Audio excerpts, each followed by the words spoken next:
네, 안녕하세요. 박헌진 통합과학연구소 김재현입니다. 이번 시간에는 중화반응과 이온수에 대해서 이야기해 보도록 하겠습니다.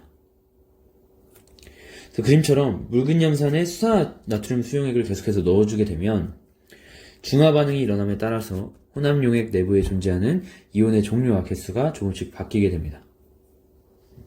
우리가 중화반응이 일어날 때 이온수가 어떻게 변하는지를 효과적으로 이해하기 위해서는 혼합용액 내부에 존재하는 이온을 반응에 실제로 참여하지 않는 구형권 이온과 반응에 실제로 참여하는 알자 이온으로 나눠서 생각하는 것이 좋습니다.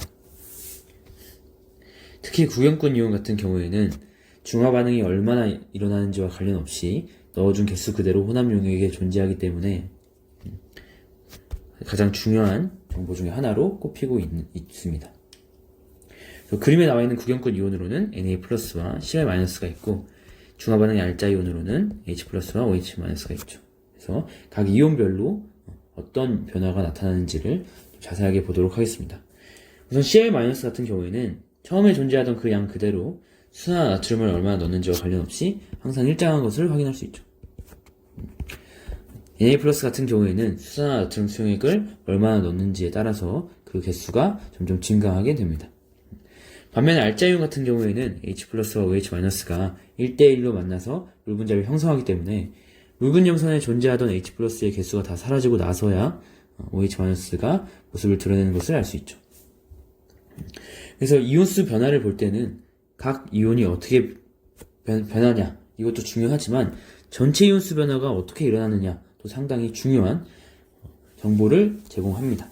그래서 총 이온수 같은 경우에는 우리가 1가 용액을 넣어줬을 때 중화점까지는 전체 이온수가 일정하다가 그 뒤로 이온수가 증가한다는 걸 확인할 수 있죠. 총 이온수 같은 경우에는 매우 중요한 정보이기 때문에 다른 영상에서 다시 다루도록 하겠습니다. 그래서 앞에서 봤듯이 우리가 각 이온마다 중화 반응에서 어떻게 이온수가 변하는지를 좀 더 자세히 얘기해 보도록 하겠습니다. 다음 그림은 NaOH 수용액에다가 HCl을 넣어줬을 때 나타나는 각 이온수 변화예요. 그래서 우리가 구경권 이온부터 살펴보면 Na+ 같은 경우에는 원래 존재하던 이온수 그대로 HCl을 얼마나 넣는지와 상관없이 항상 일정한 것을 확인할 수 있죠. 반면 Cl- 같은 경우에는 HCl을 넣어줌에 따라서 처음부터 계속 증가하는 것을 확인할 수 있습니다. 다음에 알자이온은 원래 존재하던 OH-가 다 사라진 이후에 H+가 등장하는 것을 확인할 수 있죠. 그래서 우리가 OH-와 H+의 양이 전부 없는 이 HCl을 Y밀에 넣어준 시점이 중화점이 되는 것을 확인할 수 있습니다. 그래서 각 이온이 어떻게 변하는지를 참고해서 문제 한번 풀어보도록 하겠습니다. 다음 문제는 묽은 염산에다가 수산 나트륨 수용액을 넣었을 때의 이온수 변화를 나타내고 있어요. HCl에다 우리가 NaOH를 넣어주게 되면 우선 구경권 이온은 Cl-의 양이 원래 존재하던 그 이온수 그대로 일정할 것이고 Na+는 넣어주는 NaOH 수용액에 따라서 처음부터 증가하는 형상으로 그래프에 나타나겠죠. 다음으로 H+와 OH- 같은 경우에는 원래 수용액에 존재하던 H+가 다 사라진 이후에 OH-가 등장함을 확인할 수 있을 겁니다.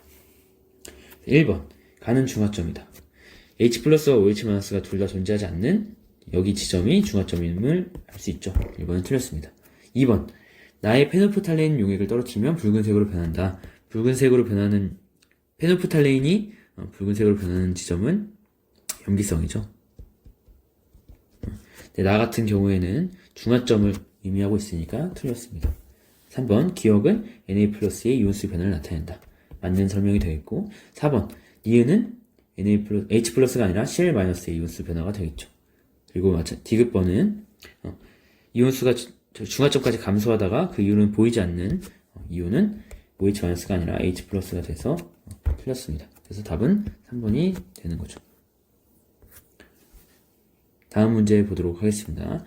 다음 문제도 마찬가지로 염기에다가 염산을 녹이는 과정으로 나와 있죠. 그러면은 OH-가 들어있는 수용액에다가 HCl을 넣게 되면 마찬가지로 구경권 이온부터 좀 생각을 해주면 처음부터 그 수가 변하지 않고 그대로 존재하는 것이 염기의 양이온이 되겠죠.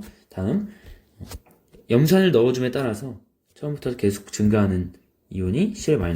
그 다음에 처음에 존재한 양이 다 사라지는 것이 OH-. 그 다음에 OH-가 사라지고 나서야 증가하는 그래프가 H+의 그래프가 됩니다.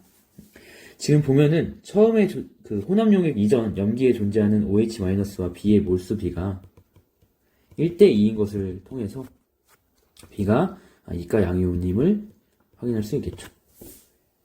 보겠습니다. 기억, 가는 H+의 수를 나타낸 것이다. 맞는 선지가 되는 거죠. 니은, 염기 X의 예로는 KOH를 둘 수 없죠. 이가 염기라고 했기 때문에 예를 들자면 CaOH2 같은 물질이 염기 X의 예가 될 수 있겠죠.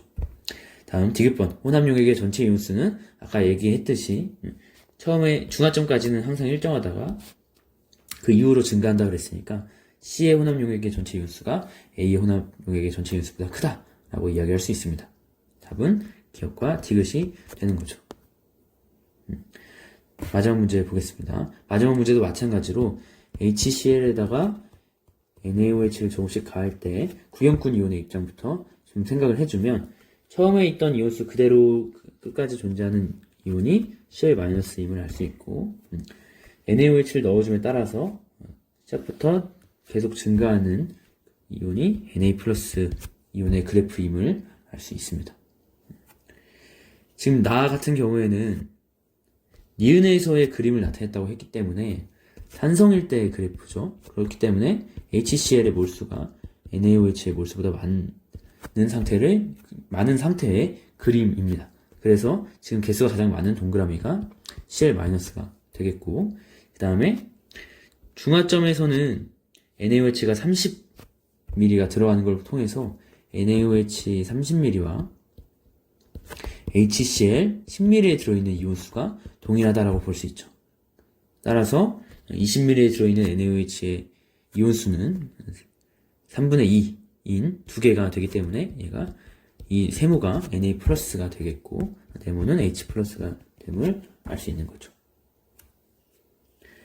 보겠습니다. 기억, 동그라미는 Cl-다. 맞는 이야기고 디귿번은 중화점이다. 이것도 Na+와 Cl-의 몰수가 같아지는 지점이 디귿번이기 때문에 맞는 선지가 되겠죠.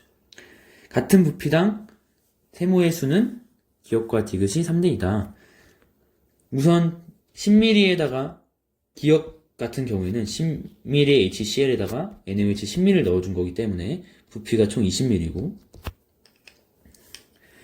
넣어준 세모의 값은 NaOH의 부피에 비례하겠죠. 마찬가지로 디귿번도 HCl 10ml에다가 NaOH 30ml를 넣어준 거나 총 부피는 40이 되겠고 넣어준 Na+의 수는 가해준 부피에 비례하겠죠. 그래서 답은 2대3이 되는 거라 틀렸습니다. 그래서 답은 기억, 니은이 되는 거죠. 네, 여기까지 중화반응의 이온수 변화에 대한 설명을 마치겠습니다.